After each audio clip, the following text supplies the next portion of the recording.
Grüß Gott. It's my top 5 Eurovision songs from Austria. Welcome to Matt Loves Eurovision.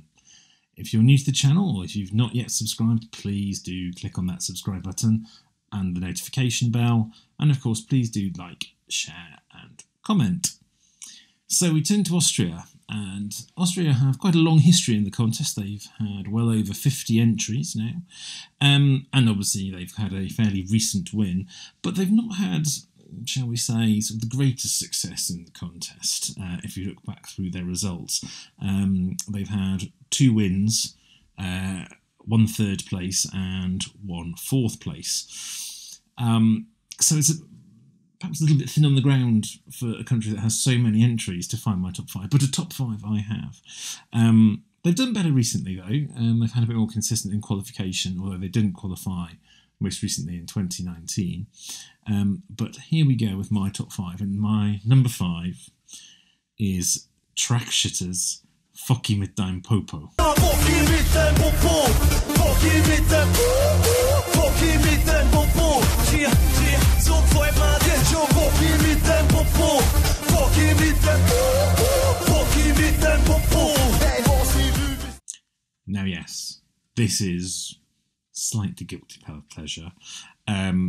There's no two ways about it. It came last in its semi-final in 2012.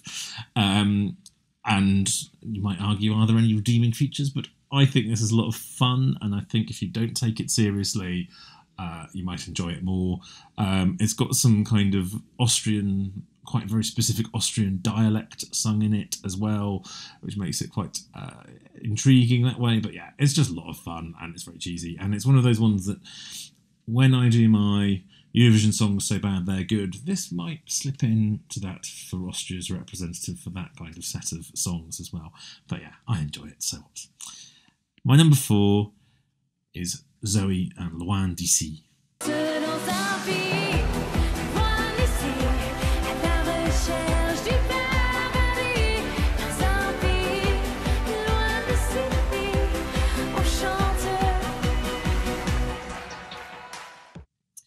Big fan favourite, this one. She turned out to be a huge fan favourite in her year, which is 2016. She qualified to the grand final and finished in 13th place, which I think kind of at the very start of the season was much higher than anyone would have expected. But she really got, the fans really got behind her. And she got quite emotional with how popular or how much people got behind her at the London Eurovision party that I was at. And everywhere she went, she got such a huge reaction. Now, that doesn't always translate into the results in the actual contest, because obviously Euro fans are, a passionate but not necessarily huge number when compared with the general voting public. But it seems to have connected with them as well, and she did very well. She did very well in the public vote. One sort of small fact about this song, it's the only Austrian entry that is sung wholly in French. That's largely because Zoe herself kind of specialises in French pop, and all of her tracks she's released has always been in French rather than just being slightly random why it's in French. But yeah, it's a lot of fun. My number 3 is Udo Jürgens' Merci Chérie. Nicht zurück, zwingen kann man kein Glück. Denn kein Meer ist so wild wie die Liebe. Now, this was Austria's first winner back in 1966. And so we moved from a song that was sung purely in French to a French-titled song. Although, obviously, being back in 1966, it was sung all in German, which was native language. Now, rather sadly, Udo Jürgens died in December 2014, not that many months before the contest was hosted again in Austria and Vienna in 2015. But I'd like to think at least he was alive for Austria's second win, which was in 2014. He was third time lucky at Eurovision. He actually came in 6th place and then in 4th place in 2 previous sort of occasions at Eurovision. And this is a very smooth and classy win. A very classic Eurovision, but I think even now, I think fully merits its place in an overall top 5. And my runner-up is Cesar Sampson with Nobody But You. Wouldn't be right letting you go, running away from love. Ain't nobody but you I can hold on to. So am I wrong, am I wrong? César was 2018's entry, and it did very well indeed. It finished third, which is actually Austria's best result after its 2 victories. It's a gospel-influenced sort of big swelling pop song, and really uplifting. It was my favourite song, pre-contest song, in 2018, as evidenced on my website that you can see. César Sampson himself is a lovely person. He used to be a social worker.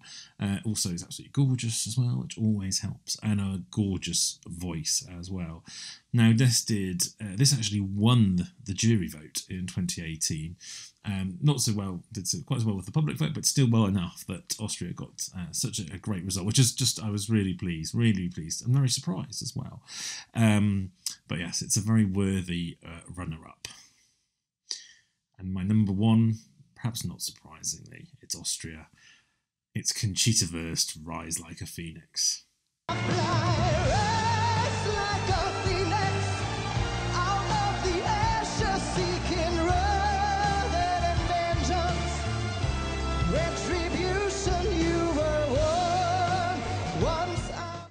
Who else could it have been for Austria?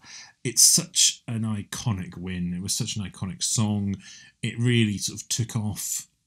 Again, it's one of those songs that, it wasn't expected to win, but it's something that grew kind of during the contest and the run up and during the contest. Such an uplifting, sort of big Bond-esque song, but I don't need to repeat the whole story around sort of Conchita here. It just feels like it was one of the great defining moments of the contest, and its impact, I think, has been felt far beyond Eurovision. Now I've seen Conchita multiple times now.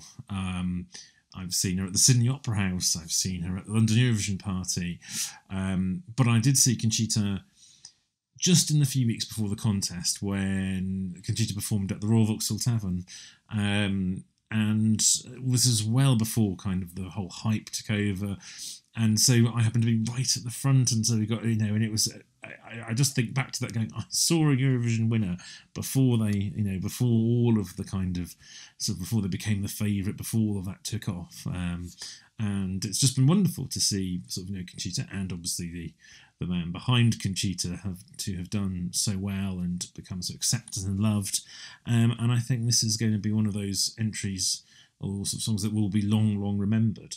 What was very heartening during the actual voting was that you were seeing kind of televotes coming in from, or when they did the calculation, but you saw the voting from kind of some of the ex-Soviet countries were voting for Austria, for Conchita, which I think was really unexpected. It was really uplifting to see, and yes, it was one of those great moments of Eurovision. So that was my Austrian top 5. So both their winners and their third place entry got in that top 5, but are there kind of some hidden gems from Austria that I haven't put in? Do let me know in the comments, and join me again soon on Matt Loves Eurovision.